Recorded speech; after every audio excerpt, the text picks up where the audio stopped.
Selamat datang kembali di pembahasan mendalam kita. Pernah nggak sih Anda merasa, wah, sibuknya minta ampun, kerja keras banget, tapi kok rasanya hasil yang benar-benar penting itu susah banget dicapai? Mungkin kepikiran, apa saya kurang bakat ya? Atau kurang pintar? Nah, hari ini kita mau bongkar satu gagasan yang mungkin agak mengejutkan dari legenda manajemen Peter Drucker. Kita fokus ke bab 13 dari karyanya The Essential Drucker. Judulnya aja udah jelas, Effectiveness must be learned, atau efektivitas harus dipelajari.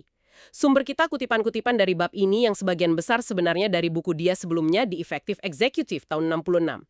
Jadi misi kita kali ini apa? Yang menggali lebih dalam, kenapa Drucker ini kok yakin banget kalau efektivitas itu bukan bakat lahir. Bukan, tapi serangkaian praktek yang bisa bahkan wajib Anda kuasai. Terutama nih, kalau Anda itu seorang knowledge worker atau pekerja berpengetahuan di zaman sekarang. Siap lihat pekerjaan Anda dari sudut pandang baru. Oke, mari kita mulai. Iya, betul sekali. Gagasan ini tuh rasanya relevan banget ya. Bahkan mungkin lebih relevan sekarang dibanding pas Drucker nulis pertama kali puluhan tahun lalu loh. Kita kan hidup di era di mana organisasi besar itu dominan banget. Dan peran Anda sebagai pekerja berpengetahuan, orang yang kerjanya pakai otak bukan otot, itu jadi tulang punggungnya. Kenapa ini penting buat Anda? Ya karena tantangan soal efektivitas yang diangkat Drucker ini bukan teori aja. Ini pertarungan sehari-hari yang kemungkinan besar Anda alami sendiri.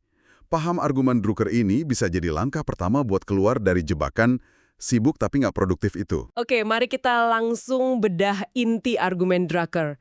Premis utamanya ini bisa dibilang radikal ya. Efektivitas itu, kata Drucker, bukan soal siapa Anda. Bukan soal IQ tinggi, imajinasi, atau pengetahuan bawaan. Bukan itu. Tapi murni soal apa yang Anda lakukan. Secara konsisten.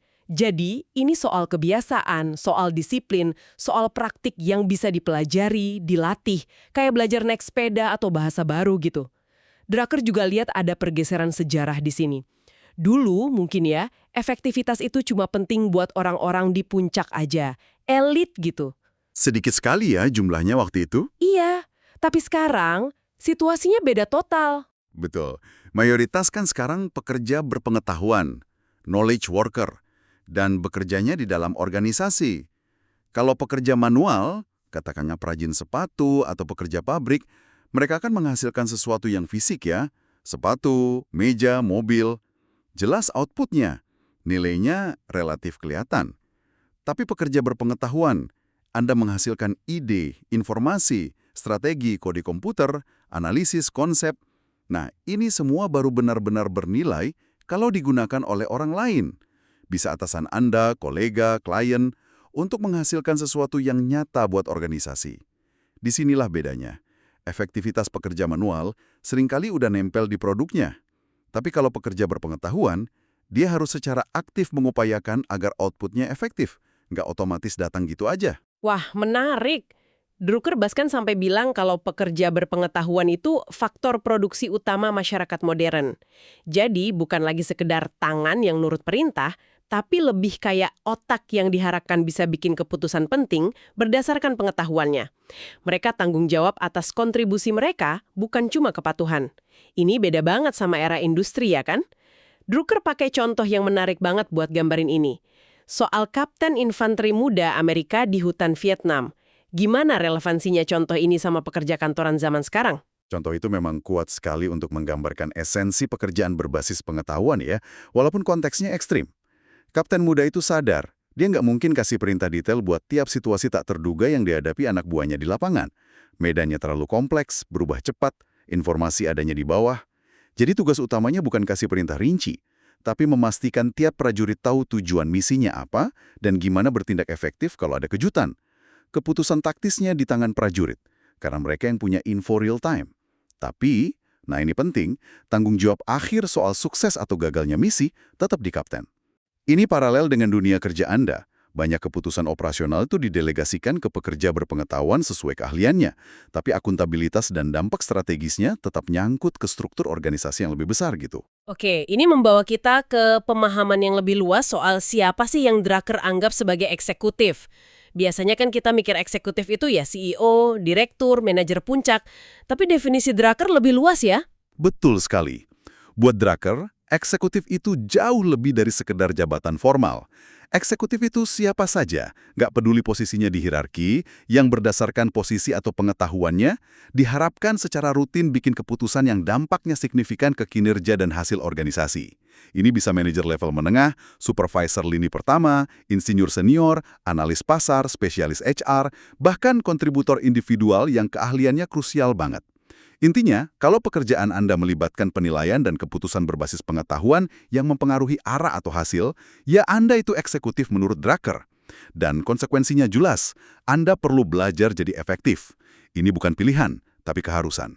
Oke, jadi anggaplah kita semua atau sebagian besar dari kita adalah eksekutif menurut Drucker. Dan kita perlu efektif. Kedengarannya bagus. Tapi, nah disinilah Drucker kasih tahu kenyataan pahitnya.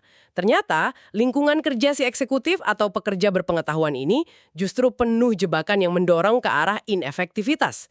Drucker mengidentifikasi ada 4 realitas eksekutif yang fundamental. Yang pertama, waktu eksekutif cenderung milik orang lain.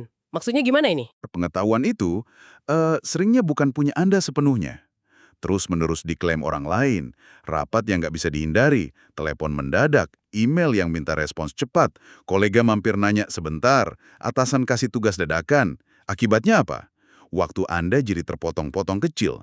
Susah banget dapat waktu yang cukup panjang dan nggak diganggu buat kerjain tugas yang butuh fokus mendalam. Padahal itu kerjaan yang paling penting buat kontribusi unik Anda.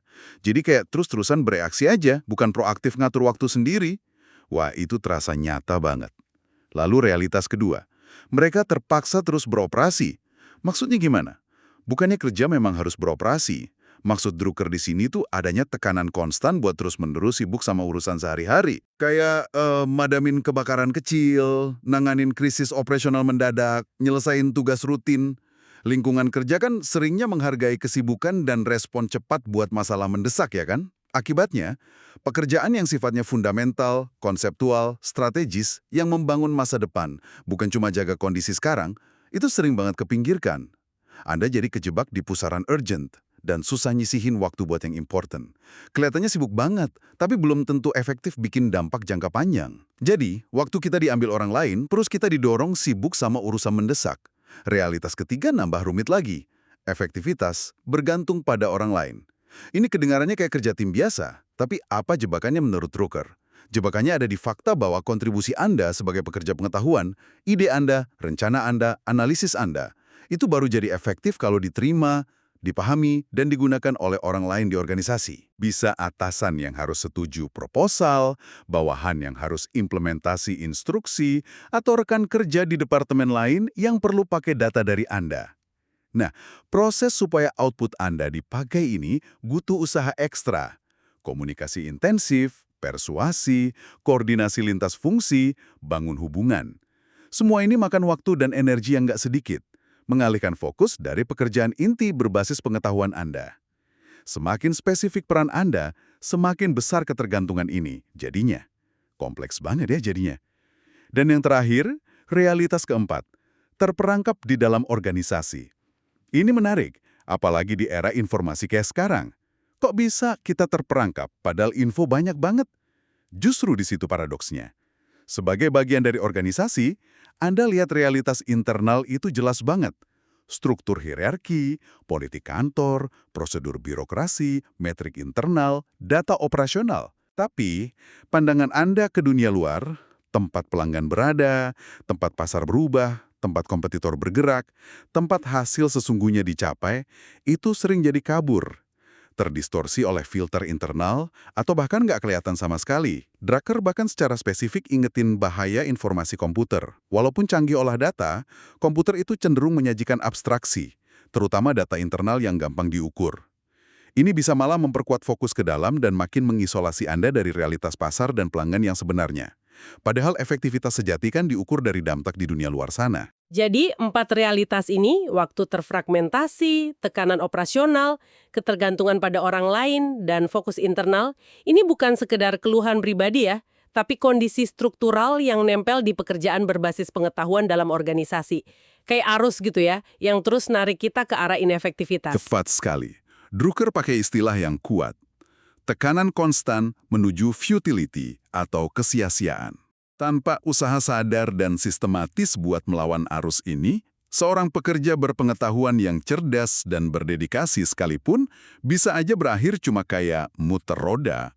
Sibuknya luar biasa, tapi nggak menghasilkan kontribusi berarti buat tujuan organisasi. Makanya, kesadaran akan 4 realitas ini jadi langkah pertama yang penting banget. Anda nggak bisa perbaiki masalah kalau nggak sadar masalahnya ada. Nah, ini membawa kita kembali ke pertanyaan dasar. Kalau situasinya sesulit ini, apa benar efektivitas itu bisa dipelajari? Apa kita nggak ditakdirkan aja jadi efektif atau nggak efektif berdasarkan bakat atau kepribadian? Jawaban Drucker, seperti di awal tadi, optimis banget ya. Iya, jawaban Drucker itu tegas ya. Iya, sangat bisa. Dan ini salah satu intisari pentingnya yang paling memberdayakan menurut saya. Dia secara eksplisit bedain efektivitas dari hal-hal kayak kecerdasan, imajinasi, atau pengetahuan luas. Meskipun itu semua membantu dan sering jadi modal awal, Drucker amati banyak orang pinter dan berpengetahuan luas, tapi ternyata sangat tidak efektif. Sebaliknya, efektivitas itu menurut dia adalah sebuah disiplin, kayak disiplin ilmu atau bela diri gitu. Terdiri dari serangkaian praktik fundamental yang konkret. Praktik-praktik ini bisa dipelajari, dilatih, dan dikuasai lewat pengulangan sampai jadi kebiasaan. Ini bukan sihir, tapi kerja keras yang terarah. Yang menarik juga, Drucker bilang, berdasarkan pengalamannya, ketemu banyak pemimpin dan manajer, dia nggak nemu tuh ada tipe kepribadian efektif yang seragam. Nggak ada cetakan tunggal, orang efektif itu macam-macam ya. Persis. Pengamatan Drucker ini krusial banget. Dia menemukan orang-orang efektif itu sangat beragam. Ada yang ekstrovert, karismatik. Ada yang introvert, pendiam. Ada yang analitis banget, pakai data. Ada yang lebih intuitif, pakai firasat. Ada yang fokus ke orang, ada yang fokus ke tugas. Kekuatan, kelemahan, temperamen, gaya kerja mereka bisa beda-beda banget. Tapi yang menyatukan mereka semua itu satu hal, penguasaan dan penerapan praktik-praktik efektif yang sama secara konsisten dan disiplin. Jadi ini bukan soal mencoba ubah kepribadian Anda, tapi soal mengadopsi seperangkat perilaku dan kebiasaan kerja yang terbukti berhasil. Ini soal disiplin yang bisa diasah, bukan bakat langka yang misterius. Dan kenapa kemampuan buat mempelajari efektivitas ini jadi penting banget buat organisasi modern? Kenapa nggak bisa ngandelin beberapa jenius alami aja? Karena ya realitasnya organisasi nggak bisa dibangun cuma ngandelin beberapa superstar atau jenius universal yang hebat dalam segala hal. Orang kayak gitu langka banget. Organisasi modern, apalagi yang besar dan kompleks, harus bisa jalan dan berkinerja tinggi dengan orang-orang biasa. Maksudnya, orang yang mungkin punya keahlian di satu bidang, tapi ya ada keterbatasan di bidang lain. Nah, efektivitas yang dipelajari inilah yang jadi kayak lem perekatnya. Ini memungkinkan individu-individu dengan keahlian dan latar belakang beda-beda, ini buat menyalurkan kontribusi spesifik mereka secara produktif. Bisa kerjasama secara sinergis dan menghasilkan kinerja kolektif yang jauh lebih besar daripada sekedar jumlah bagian-bagiannya. Tanpa efektivitas individual yang dipelajari dan dipraktikkan secara luas, kumpulan orang pintar pun bisa jadi malah kacau atau mandek. Jadi efektivitas individu itu fondasi mutlak ya buat efektivitas organisasi secara keseluruhan. Organisasi nggak bisa lebih efektif dari kemampuan orang di dalamnya buat kasih kontribusi berarti. Itu rangkuman yang pas banget. Pesan Drucker ini pada akhirnya sangat memberdayakan loh. Kalau Anda merasa kejebak dalam sibuk tanpa hasil, atau merasa kontribusi belum maksimal, solusinya bukan nunggu inspirasi atau berharap punya kepribadian beda. Solusinya ada dalam jangkauan Anda, belajar dan melatih praktek-praktek efektif itu. Jadi apa artinya semua ini buat Anda yang lagi dengerin sekarang? Intinya, Drucker bilang kalau efektivitas dalam pekerjaan Anda itu bukan takdir, bukan sesuatu yang tetap atau ditentukan dari lahir. Ini adalah keterampilan, sebuah kompetensi. Mungkin bisa dibilang kayak otot gitu ya, yang bisa Anda bangun dan kembangkan secara sadar lewat latihan dan disiplin. Anda pegang kendali atas tingkat efektivitas Anda sendiri lebih dari yang mungkin Anda sadari. Kesan ini membebaskan kita dari mitos soal bakat alami atau keharusan punya karisma tertentu buat berhasil. Kuncinya ada 2 langkah utama kalau dari argumen Drucker di bab ini. Pertama, sadari dan pahami tantangan struktural yang nempel di pekerjaan Anda sebagai pekerja berpengetahuan. Kenali gimana 4 realitas eksekutif tadi, waktu terfragmentasi, tekanan operasional, ketergantungan pada orang lain, fokus internal, itu ngaruh ke Anda secara pribadi. Kedua, ya berkomitmen untuk secara sadar belajar dan mengadopsi praktik-praktik spesifik buat mengatasi tantangan itu. Praktik-praktik yang tentu saja Drucker jelaskan lebih lanjut di karyanya. Ini pendekatan yang sistematis dan bisa dilakukan siapa saja yang mau usaha. Nah, sebagai penutup pembahasan kita kali ini, kami ingin ajak Anda refleksi sebentar. Coba luangkan waktu sejenak, pikirkan pekerjaan Anda sehari-hari. Dari 4 realitas penghambat efektivitas yang kita bahas tadi, waktu yang sering dicuri atau kepotong-potong, dorongan buat terus beroperasi madamin kebakaran, ketergantungan pada orang lain biar ide Anda jalan, dan kemungkinan terlalu fokus ke urusan internal daripada realitas luar, mana kira-kira 1 atau 2 realitas yang paling kuat Anda rasakan sebagai penghambat utama kemampuan Anda untuk benar-benar kasih kontribusi terbaik? Pribadi, itu bisa jadi langkah awal yang kuat banget. Kayak kata pepatah, diagnosis itu separuh obat. Dengan tahu di mana tantangan utama Anda bisa lebih fokus cari dan terapkan strategi serta praktek efektif yang relevan. Sejalanlah dengan semangat ajaran Drucker untuk terus belajar dan berkembang. Ini kan perjalanan, bukan tujuan akhir, gitu. Baik, terima kasih sudah menyimak pembahasan mendalam kita tentang gagasan Peter Drucker mengenai efektivitas yang harus dipelajari. Semoga ini memberi perspektif baru untuk pekerjaan Anda ya. Sampai jumpa di sesi berikutnya.